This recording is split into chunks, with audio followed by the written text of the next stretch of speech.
pulse of hope beats strong. Wisdom guides us, lights the night. Through the dark we find the light. Prof. Stephen, sage on high. With your vision, we can fly. Leadership that knows no bound. In your footsteps, Prof. Good day. This is Professor Emeritus Stephen Adei. We continue our series on the leadership that Ghana needs. Over the last 4 sessions, we've been talking specifically about the character of the leader Ghana needs. A person or a man or woman of integrity, showing character, trustworthy, not prone to corruption and abuse of power, but a person who is in the leadership for the sake of the people. And this is because leadership is cause, everything else is effect. My good friend of blessed memory, Miles Monroe, said that whenever a nation has a lack of quality, legitimate and just leaders, national deterioration occurs. Quality leadership is a key to a prosperous and peaceful life and nation. It is obvious that our nations are painfully in need of such leaders. And he concluded, God's answer to all our social, moral, and economic problems is qualified and righteous leaders. And the first has to do with the character, as we read regarding David, that he led his people with integrity of heart and diligence or skillfulness of hands. Today, I want to move away from the character, because being a saint is a necessary but not sufficient condition for being a good leader. Leaders have a job to take, and today I want to look at the competence that we should be looking for in the leadership Ghana needs. In other words, the competence of the leader that Ghana needs. I've had the privilege of being born in 1948, March 1957, during our independence, lived under Nkrumah, and every successive government, without mentioning names, some of them with all their good intentions, were simply not competent. What it takes to run the country, some of the leaders lacked it absolutely.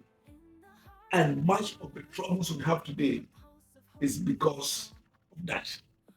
I always look at Malaysia, and for 19 years, Mahathir Mohamad transformed his nation from a third world to almost a first world.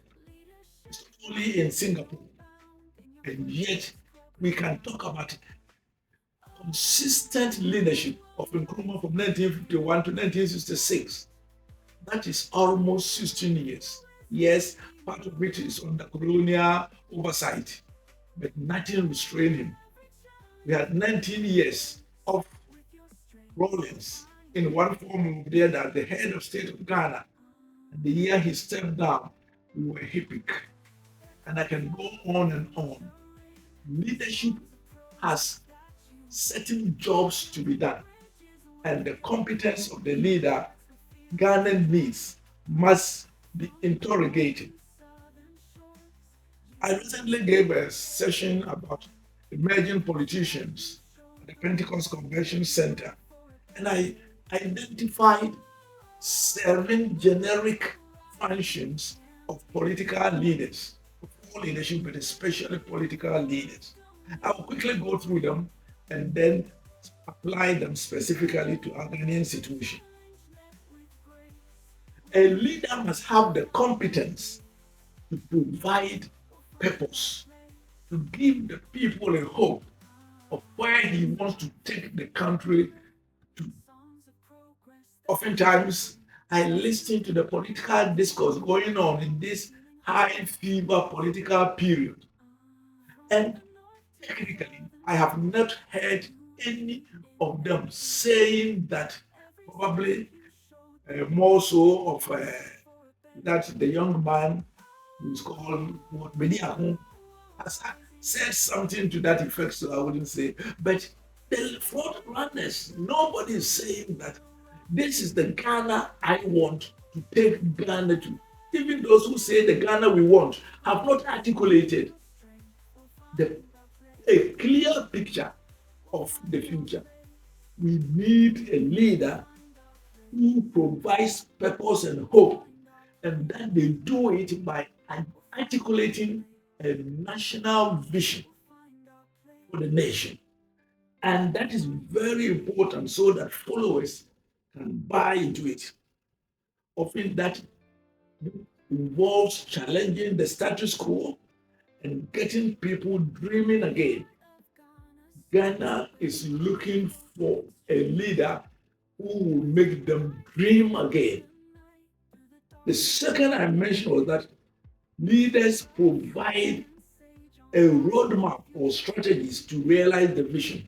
It is easy to say that I want Ghana to be the best country in the world. Excuse me to say, everybody can say that one. How do you get there? The roadmap. And that is why I got very frustrated, and I'm still, that none of the leaders is coming up with a strategic plan aided by an institution like the National Development Planning Commission as to the steps that will take us to our haven. A leader who cannot provide the strategies and the roadmap to where we are going is only in there to get power, oftentimes, sad to say, for party, friends, and family. So one, the leader Ghana needs must have the competence of providing purpose in terms of vision and direction. He must be able to bring together the competencies that are needed from a team that will give us a roadmap as to where we are going. It doesn't matter how much we accomplish in the short term. The Chinese say that 1,000 miles start with one step, but provided you are in the right direction, you are going forward. And often that is not supposed to be the leader himself. Who will do it? For goodness sake, I cannot trust Mahama or Beumia or Alan Martin or any one of them to have the competency of putting together a roadmap. But it is their responsibility to put together the team that will do that one, not just showboys. And that is a competency that we should be looking for in a leader. The third is the ability to build, which flows from what I've just said, to build a guiding coalition, to use Peter Cotter of Harvard University's words. In other words, to put together a cabinet and key functionaries who will be leading the main areas, whether it be in agriculture, industry. That coalition is very necessary. One of the things I'm watching the world scene, and I want to refer to President Reagan.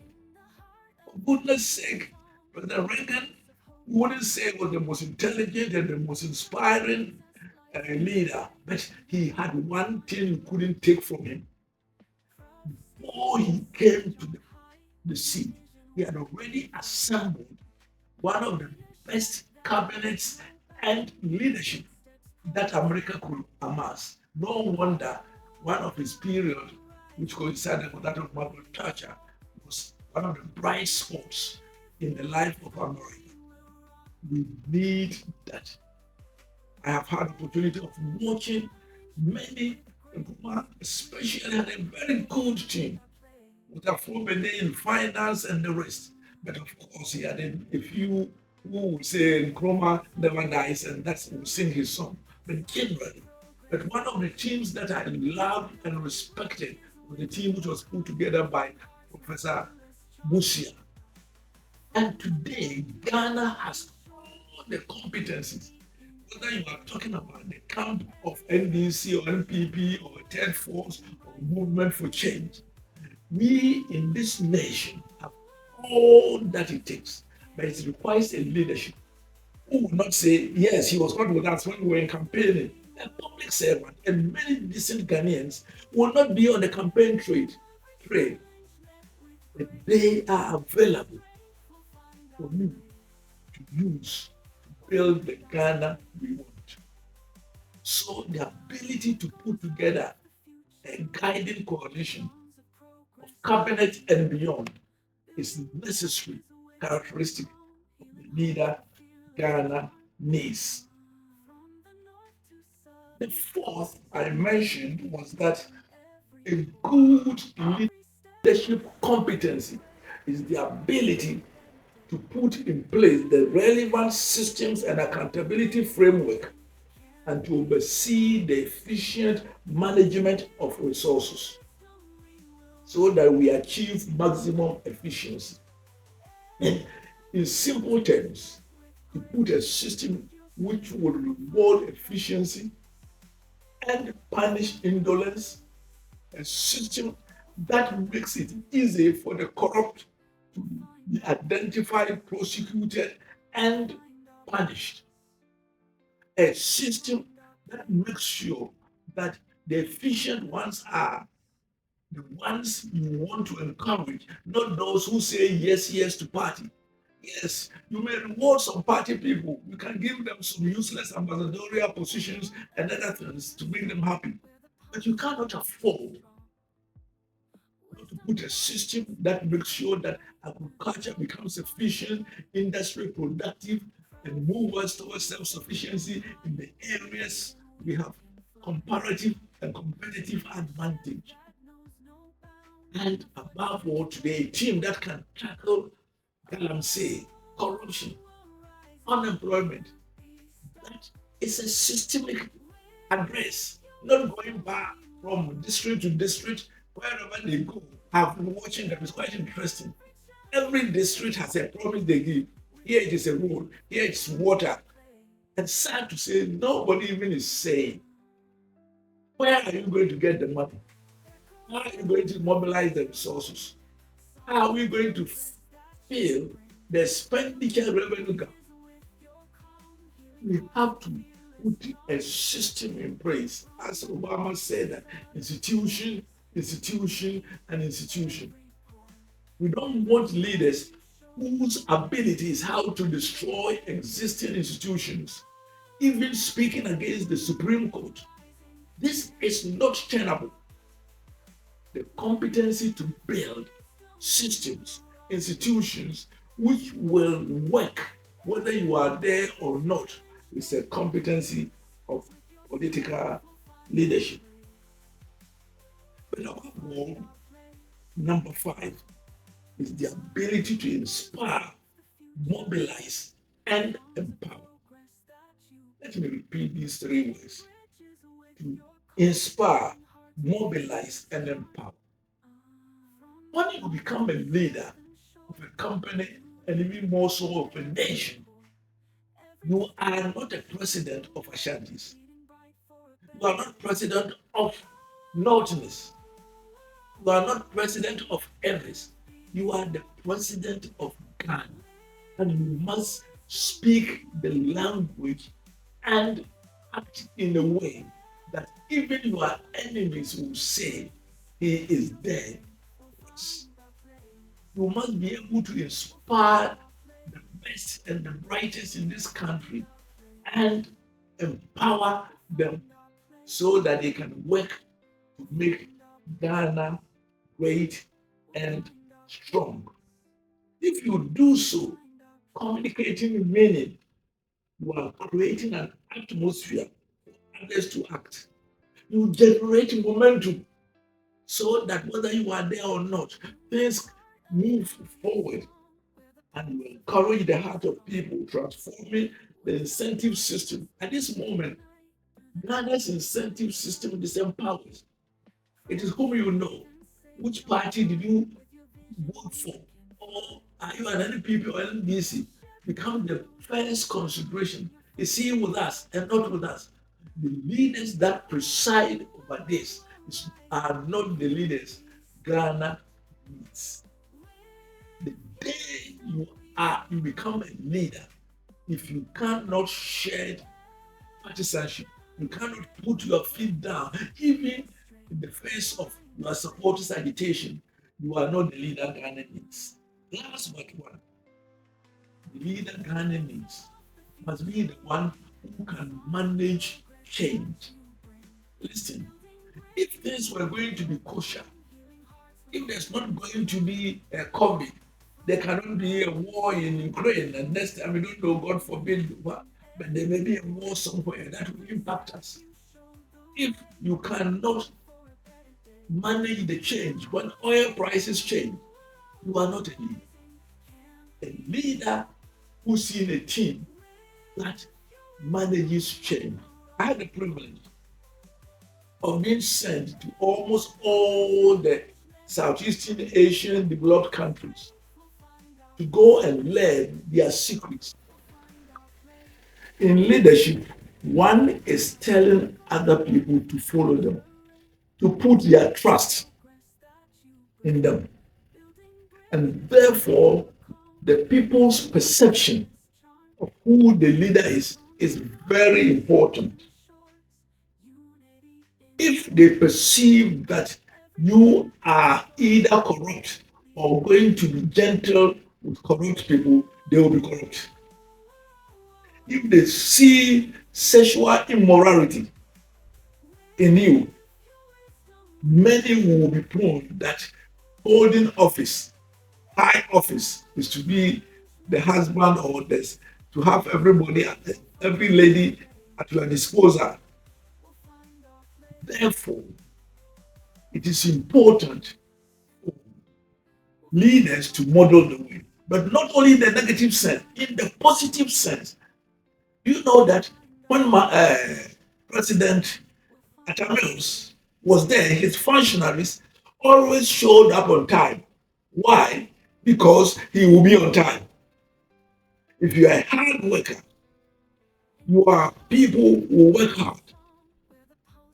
I'm told that Gimpa was so clean during my term, not because I ordered them, but I understand that during my first days, I was walking about and I saw some trash on the ground. And I, the Director General, took the trash and went and put it in the garbage, not knowing that some people somewhere had spied me. And that was the end. I never told anybody to sweep or clean. The place became clean. That is leadership. We model the way.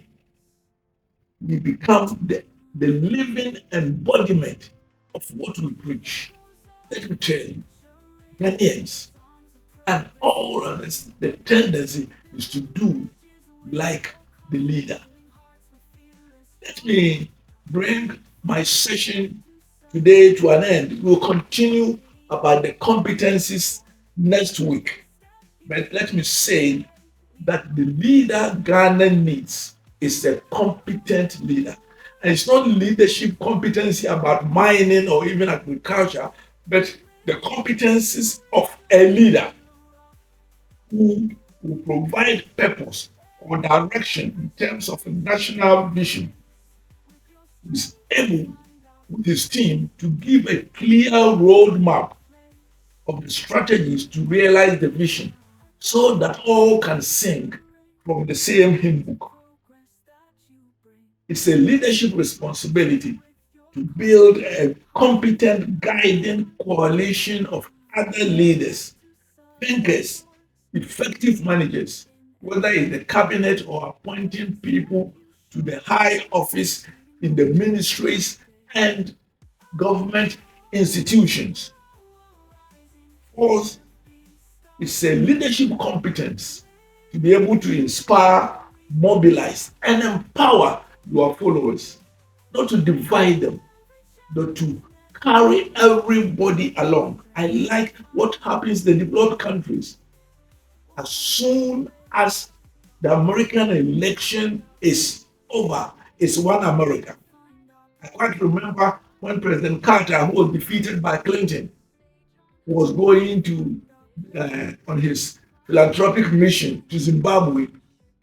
The Zimbabwe leadership were insulting the American leader, and immediately Carter walked out. Why? Because his president was being insulted. I think he was overthrown by Bush, not Clinton.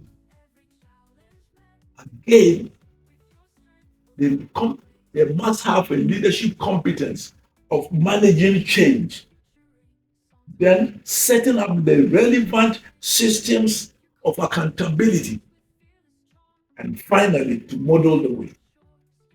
Next week, we'll be looking at to what extent does it pander, into the day-to-day look at the leader Ghana needs. And for you and I to be informed in asking that those who are asking for our vote have the competencies to become the leader Ghana needs. Shalom, and the Lord be with you till we meet again next week. Please don't forget, you can meet me every Saturday on Z 101.9 and permanently on YouTube. Thank you.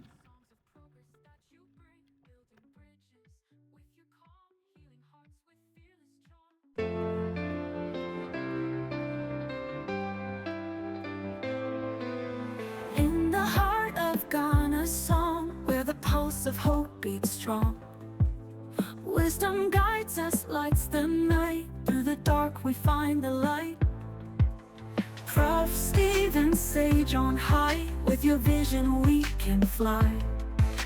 Leadership that knows no bound, in your footsteps progress found.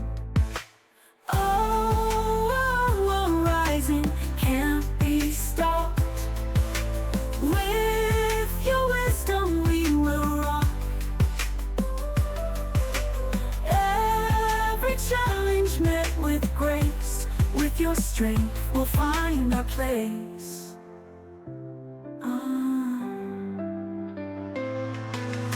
Echoes of the future ring, songs of progress that you bring. Building bridges with your calm, healing hearts with fearless charm. From the north to southern shores, unity in every pore. Every step you showed the way, leading bright for a better day. Oh, rising can't be stopped. With your wisdom we will rock. Every challenge met with grace. With your strength we'll find our place. We'll find our place.